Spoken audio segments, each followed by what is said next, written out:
Hello dear friends, welcome to my channel tech science. विद्यार्थी मित्रांनो, आजच्या व्हिडिओमध्ये आपण class 9th subject science and technology यामध्ये चॅप्टर 16 हेरिडिटी अँड व्हेरिएशन याविषयी आपण समजून घेणार आहोत. हेरिडिटी अँड व्हेरिएशन यामध्ये जो टॉपिक्स आहे तो आहे जेनेटिक डिसऑर्डर आणि या जेनेटिक डिसऑर्डरमध्ये सब टॉपिक्स आहे disease occurring due to mutation in single gene. चला तर मित्रांनो, आपण पाहूया disease occurring due to mutation in single gene, that is monogenic disorder. यामध्ये disorders are diseases occurring due to mutation in any single gene. म्हणजे याचा अर्थ असा की मोनोजेनिक डिसऑर्डरमध्ये काय होते की सिंगल जीनमध्ये जर म्युटेशन झालं, म्युटेशन म्हणजे सडन चेंज, अचानक काही बदल जर झाला एका जीनमध्ये, तर त्यामुळे होणारा जो डिसीज आहे त्यालाच मोनोजेनिक डिसऑर्डर म्हणतात. यामध्ये जवळपास 4000 different disorders of this type are now known. 4000 एवढे डिसऑर्डर या टाईपचे आपल्याला माहिती आहे, ज्ञात आहे. Due to abnormal gene their products are either produce in insufficient quantity. जर जीन्समध्ये एबनॉर्मॅलिटी जर निर्माण झाली तर त्याच्यामुळे जे काही प्रॉडक्ट्स तयार होणारे असतात तर ते पुरेशा प्रमाणामध्ये होत नाही, ते इनसफिशियंट क्वांटिटीमध्ये तयार होतात. तर हा एक मोनोजेनिक डिसऑर्डरचा कॅरेक्टरिस्टिक्स आहे. त्याचप्रमाणे it causes abnormal metabolism that may lead to death at a tender age. म्हणजे कमी वयामध्ये अशा पद्धतीचे हे जे एबनॉर्मल मेटाबॉलिझम आहे ते तयार होत असतात आणि त्यामुळे मृत्यू देखील होऊ शकतो. यामध्ये काही एक्झाम्पल्स आहे या डिसीजचे, तर बघूया एक्झाम्पल्स कोणते कोणते आहेत. त्यामध्ये आपण या पिक्चर्समध्ये बघू शकता की इथे एक पिक्चर जे आहे, आपल्याला एका पिक्चरची आठवण होत असेल कदाचित. तर पा नावाचा जो पिक्चर्स आहे यामध्ये अशा प्रकारचं एक कॅरेक्टर्स अमिताभ बच्चन या ॲक्टरनी केलेला आहे. तर इथे हा जो मुलगा जो दाखवलेला आहे अमिताभ बच्चनच्या रोलमधला, तर तो जो ज्या डिसीजने तो ग्रस्त आहे त्याच डिसीजचं नाव आहे हचिन्सन्स डिसीज. तर हे जे हचिन्सन्स डिसीज आहे हा एक प्रकारचा मोनोजेनिक डिसऑर्डर आहे. त्यानंतर सेकंड जो डिसीज आहे तो सेकंड डिसीज आहे तो ब्रेनशी रिलेटेड डिसीज आहे आणि या डिसीजचं नाव आहे टे सॅक्स डिसीज. त्यानंतर पुढचा डिसीज आहे तो या प्रकारचा, यामध्ये सुद्धा ब्रेन, किडनी यावर परिणाम झालेला आपल्याला ह्या पिक्चरमध्ये दिसतो आहे. तर या डिसीजचं नाव आहे गॅलॅक्टोसेमिया. त्यानंतर पुढील डिसीज आहे तो आहे फिनाइल क्युटोन्युरिया. बघा, हा लिव्हरशी रिलेटेड हा डिसीज आहे, लिव्हरशी संबंधित अशा प्रकारचा हा डिसीज आहे, त्याला फिनाइल क्युटोन्युरिया असे म्हणतात. त्यानंतर बघूया इथे आपल्याला हे जे पिक्चर आपल्याला दिसत आहे यावरून आपल्याला लक्षात आलं असेल की पुढील डिसीज हा काय असेल. बघा, हा आहे सिकल सेल एनिमिया. तर सिकल सेल एनिमिया हा डिसीज कसा होतो, त्याचे सिम्पटम्स काय आहे आणि त्यावर काही रेमेडीज आपल्याला पाहायची आहे. तर बघा, यामध्ये या पुढील जो डिसीज आहे तो आहे सिस्टिक फायब्रोसिस. हा लंग्सशी रिलेटेड आहे. त्यानंतर आहे hair and eyes of child with albinism. Albinism अशा प्रकारचा डिसीज आहे, तर तो सुद्धा हा मोनोजेनिक डिसऑर्डर डिसीजमध्ये येणारा डिसीज आहे. याची डिटेल आपण माहिती पुढील भागामध्ये आपण पाहणारच आहोत. त्यानंतर यानंतरचा जो डिसीज आहे तो आहे हिमोफिलिया. बघा, आपण इमेजेसमध्ये बघू शकता. हिमोफिलिया यामध्ये एकदा आपल्या शरीराला जर जखम झाली तर त्यामधून ब्लिडिंग हे कंटिन्यू सुरू असते आणि अशा पद्धतीचा हा जो डिसीज आहे त्याला हिमोफिलिया असे म्हणतात. त्यानंतर हा एक डिसीज आहे, आपल्याला लक्षात आलं असेल की हा नाईट ब्लाइंडनेस हा डिसीज आहे, रातआंधळेपणा ज्याला आपण म्हणतो. एका बाजूला आपल्याला दिसत असेल की नॉर्मल विजन दाखवलेली आहे, म्हणजे नॉर्मल विजन म्हणजेच आपण निरोगी आपले डोळे असतील तर आपल्याला अशा प्रकारे अंधुक प्रकाशामध्ये सुद्धा इथं जी काही रोडवरची जे काही ट्रॉफिक दाखवलेली आहे ती आपण अशी क्लिअरली आपण पाहू शकतो.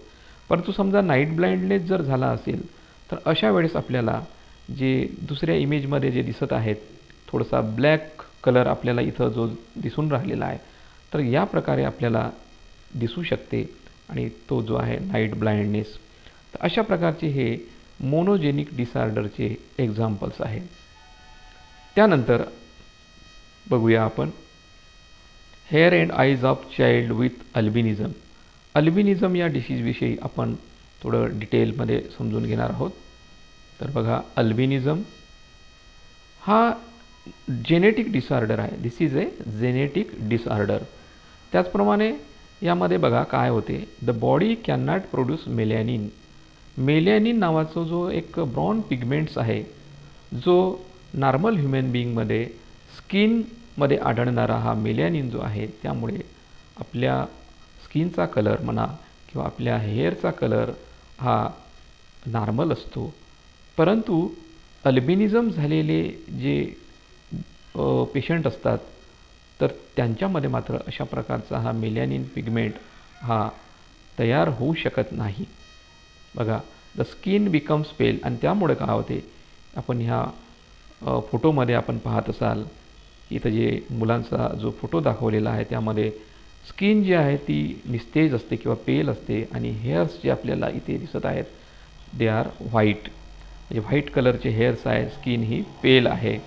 त्याचप्रमाणे आईज आर युज्युअली पिंक. आपण दुसऱ्या बाजूला राईट साईडला बघू शकता इथे की आईज जी आहे ती पिंक आहे. कारण याचं असं की आईजचा जो रेटिना आणि स्क्लेरा जो पार्ट असतो त्यामध्ये मेलॅनिन पिगमेंट हे अब्सेंट असल्यामुळं अशा प्रकारे आईजचा कलर हा आपल्याला पिंक झालेला दिसत आहे. त्यानंतर हे सिकल सेल एनिमिया आहे, दुसरा डिसीज. सिकल सेल एनिमिया जो आहे यामध्ये जनरली आपण विचार जर केला तर नॉर्मल ह्युमन बीइंगमध्ये RBC ज्या असतात म्हणजेच रेड ब्लड कॉर्पसल्स ह्या राऊंडेड असतात अँड बायकॉन्केव बिकम सिकल शेप्ड.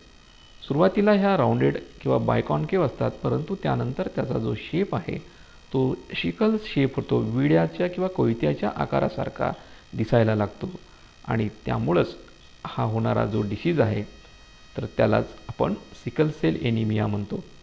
तर यामध्ये ॲक्च्युली काय होत असते की नॉर्मल जो हिमोग्लोबिन असतो आपल्या ब्लडमध्ये असणारा, तर या हिमोग्लोबिनमध्ये glutamic acid as the 6th amino acid in its molecular structure, म्हणजे मॉलिक्युलर स्ट्रक्चरमध्ये 6th अमिनो ॲसिड जे आहे ते ग्लुटॅमिक ॲसिडच्या रूपामध्ये असते. परंतु याची जागा मात्र व्हॅलिन नावाच्या अमिनो ॲसिडने घेतली जाते आणि त्यामुळे जी कंडिशन तयार होते किंवा जो शेप अँड स्ट्रक्चर जे आहे हिमोग्लोबिनचं तर ते बदलते. तर शेप और structure of the haemoglobin molecule changes. त्यानंतर यामुळं due to this condition is called sickle cell anaemia. अशा पद्धतीने हा सिकल सेल एनिमिया नावाचा डिसीज तयार होतो.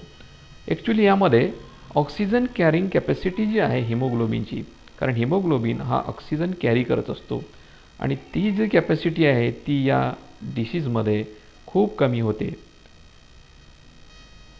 त्यानंतर sickle cell anaemia is a hereditary disease. हा सुद्धा एक हेरिडिटरी डिसीज आहे, म्हणजे आपल्या फॅमिलीमध्ये समजा एखाद्या व्यक्तीला जर अशा प्रकारचा डिसीज असेल तर तो आपल्याला होण्याची पॉसिबिलिटी असते. त्यानंतर या कंडिशनमध्ये बघा, in this condition clumping and thereby destruction of erythrocytes occur most often. म्हणजे क्लम्पिंग म्हणजे रक्त गोठण्याची जी क्रिया आहे तर ती यामध्ये होऊ शकते, कारण यामध्ये असणारे जे काही RBCs आहे, एरिथ्रोसाइट्स आहे, यामध्ये क्लम्पिंग होत असते आणि ते डिस्ट्रक्शन होऊ शकतात, त्याचा नाश होऊ शकतो, त्याची संख्या कमी होऊ शकते.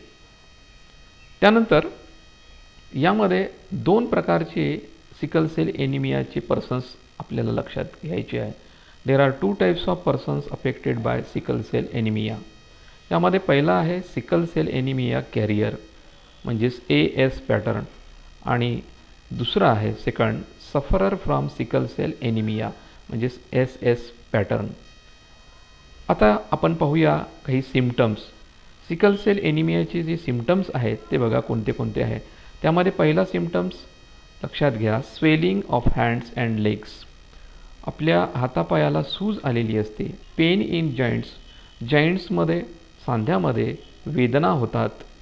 त्याचबरोबर सिव्हिअर जनरल बॉडी एचेस, अंगदुखीचा त्रास. फ्रिक्वेंटली कोल्ड अँड कफ म्हणजे सर्दी आणि खोकला, अशा पद्धतीचे सिम्पटम दिसायला लागतात. कॉन्स्टंट लो ग्रेड फीवर, हलकासा किंवा थोड्या प्रमाणामध्ये ताप पण असू शकतो. श्वास घेताना त्रास होतो. त्यानंतर लो हिमोग्लोबिन कॉन्टेंट म्हणजेच हिमोग्लोबिनचं प्रमाण जे आहे तर ते खूप कमी होते. अशा पद्धतीचे हे सिम्पटम्स जे आहेत ते सिकल सेल एनिमियाचे सिम्पटम्स आहेत.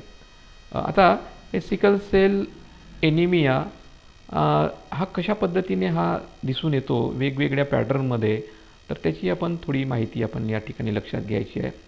बाजूला इथे जी आपल्याला जी इमेज दिसते आहे सिकल सेल एनिमियाची, तर यामध्ये आपण लक्षात घ्या की सुरुवातीला जे RBCs असतात त्याचा शेप जो आहे तो राऊंडेड असतो, बायकॉन्केव्ह असतो.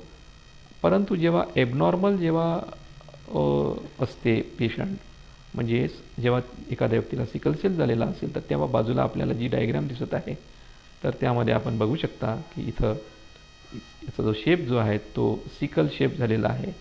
पहिल्या भागामध्ये आपल्याला राऊंडेड आणि बायकॉन्केव्ह दिसते, परंतु इथे सिकल शेप तयार झालेला आहे. आता यामध्ये काही सिम्बॉल्स आपल्याला इथं पुढे दाखवलेले दिसत आहेत बघा. यामध्ये सिम्बॉल्स AA म्हणजेच नॉर्मल, त्यानंतर AS म्हणजेच कॅरियर आणि SS म्हणजेच सफरर. आपण इथे बघू शकता हे जे सिम्बॉल दाखवलेले आहे, AA म्हणजेच नॉर्मल, AS म्हणजेच कॅरियर आणि SS म्हणजेच सफरर. तर अशा पद्धतीने आपल्याला या सिम्बॉल्सवरून आपल्याला की एखाद्या सिकल सेल एनिमिया पेशंटचा पॅटर्न कोणता आहे तो आपल्याला यावरून लक्षात येईल. पुढे बघूया, एक चार्ट दिलेला आहे. या चार्टमध्ये आपल्याला हे लक्षात घ्यायचं आहे की इथे मॅन, वुमेन आणि प्रोजेनी असं दाखवलेले आहे सिरियल नंबरमध्ये. तर AA मॅनमध्ये असेल आणि वुमेनमध्ये जर AA असेल म्हणजेच दोघेही जर नॉर्मल असेल, if both the parents are normal, तेव्हा काय होते की प्रोजेनी जी आहे ती सुद्धा नॉर्मल होते. म्हणजेच चिल्ड्रन जे आहे त्या पॅरेंट्सला होणारे हे नॉर्मल होऊ शकतात. परंतु जर पॅटर्न समजा चेंज झाला, म्हणजेच मॅनमध्ये AA किंवा AS आणि वुमेनमध्ये AS किंवा AA अशा प्रकारचे जर पॅटर्न असेल, म्हणजेच if one parent is normal and one is carrier, तर अशा वेळेस मात्र यामध्ये 50% प्रोजेनी नॉर्मल असू शकतात आणि 50% हे कॅरियर असू शकतात. त्यानंतर थर्ड जो नंबर आहे बघा, इथं जर समजा AA और SS जर मॅनमध्ये असेल आणि SS और AA जर वुमेनमध्ये असेल, म्हणजेच if one parent is normal and one is sufferer, एक पॅरेंट्स नॉर्मल आहे दुसरा सफरर असेल, तर त्यामुळं all progeny will be carrier. सगळे जे चिल्ड्रन्स आहे कॅरियर असू शकतात. त्यानंतर फोर्थ पॉईंटमध्ये बघा, AS पॅटर्न समजा मॅनमध्ये आहे आणि AS पॅटर्न हा वुमेनमध्ये सुद्धा आहे, म्हणजेच if both parents are carrier, दोघेही समजा जर कॅरियर्स असेल तर अशा वेळेस 25% प्रोजेनी नॉर्मल असू शकतात. त्यानंतर पुढील 25% हे सफरर असू शकतात आणि त्यानंतर 50% हे कॅरियर असू शकतात. अशा प्रकारचा हा प्रोजिनीमध्ये आपल्याला चेंजेस दिसून येतो. त्यानंतर नेक्स्ट आहे AS और SS हा जर पॅटर्न मॅनमध्ये असेल आणि वुमेनमध्ये SS किंवा AS पॅटर्न असेल, म्हणजेच याचा अर्थ if one parent is carrier and one is sufferer, तर यावेळेस 50% चान्सेस हे प्रोजिनी कॅरियर असण्याची असते आणि 50% हे सफरर असण्याची असू शकतात. त्यानंतर लास्ट आहे SS पॅटर्न हा मॅनमध्ये असेल आणि SS पॅटर्न हा वुमेनमध्ये असेल, म्हणजेच if both the parents are sufferer, दोन्ही पॅरेंट जर सफरर असेल तर अशा वेळेस all progeny will be sufferer. बघा, अशा पद्धतीने संपूर्ण जी प्रोजिनी आहे ही सफरर असू शकते. यानंतर बघूया diagnosis of sickle cell anaemia, म्हणजे सिकल सेल एनिमियाचे रोगनिदान कसे केले जाते याविषयीची माहिती. बघा, डायग्नोसिस करण्यासाठी 2 प्रकारच्या टेस्ट या ठिकाणी केल्या जातात. त्यापैकी पहिली टेस्ट आहे सॉल्युबिलिटी टेस्ट. ही solubility test national health mission scheme अंतर्गत जे जिल्हा रुग्णालय असतात, डिस्ट्रिक्ट हॉस्पिटल, या ठिकाणी ही अवेलेबल आहे. त्यामुळे अशा प्रकारची टेस्ट करून आपण सिकल सेल एनिमियाचं डायग्नोसिस करू शकतो. त्यानंतर सेकंड आहे इलेक्ट्रोफोरेसिस नावाची टेस्ट. आणि ही जी इलेक्ट्रोफोरेसिस टेस्ट आहे ही सुद्धा ग्रामीण आणि उपजिल्हा रुग्णालय जे असतात, rural and sub district hospital, या ठिकाणी ही टेस्ट उपलब्ध आहे. आणि ही एक कन्फर्मेटिव्ह डायग्नोस्टिक टेस्ट आहे. तर अशा पद्धतीने या 2 टेस्टच्या मदतीने आपण सिकल सेल एनिमियाचं डायग्नोसिस करू शकतो. त्यानंतर आपण बघूया रेमेडीज, म्हणजेच रोगोपचार. तर रेमेडीज काय आहेत बघा, जसं आता या ठिकाणी एक सिकल सेल ग्रस्त जी व्यक्ती आहे त्यांचा हात आपल्याला बाजूला दिसतो आहे. त्या ठिकाणी हाताला सूज आलेली आपल्याला दिसते आहे. अशा प्रकारचा एक सिम्पटम्स आहे सिकल सेल एनिमियाचं. तर यावर आपल्याला उपचार काय आहे ते आपण एक एक समजून घेणार आहोत. This disease is spread in only one way, that is reproduction. म्हणजे हा जो आजार आहे हा रिप्रोडक्शनच्या माध्यमातून पसरतो आणि म्हणूनच हजबंड अँड वाईफ, वर आणि वधू यांनी ब्लड टेस्ट करणं आवश्यक आहे. Either before marriage or after it, लग्नापूर्वी किंवा लग्नाच्या नंतर ब्लड टेस्ट करणं यासाठी आवश्यक आहे की त्या व्यक्तीमध्ये सिकल सेल एनिमिया आहे किंवा नाही याची खात्री आपल्याला होण्यासाठी ह्या गोष्टी आवश्यक असतात. त्यानंतर एक पहिला रेमेडीज इथे दाखवलेला आहे, जसं कॅरियर ऑर सफरर. कॅरियर म्हणजे वाहक, म्हणजे सिकल सेल एनिमियाचा जर एखादा पर्सन जर वाहक असेल किंवा सफरर असेल, सफरर म्हणजे पीडित, तर त्यांनी विवाह जो आहे तो दुसऱ्या कॅरियर किंवा सफररशी हा टाळला पाहिजे. म्हणूनच a carrier or sufferer should avoid marriage with another carrier or sufferer. त्यानंतर a person suffering from sickle cell anaemia should take a tablet of folic acid daily. आता ज्यांना सिकल सेल एनिमिया झालेला आहे, जे सफरर आहे, तर त्यांनी रोज folic ॲसिडच्या ज्या टॅबलेट्स असतात तर त्या घेतल्या पाहिजे की जेणेकरून त्या आजाराचं आपल्याला उपचार किंवा तो आपल्याला बरा करता येण्यास त्याची मदत होऊ शकते. तर धन्यवाद मित्रांनो, भेटूया आपण या पुढील नवीन व्हिडिओमध्ये.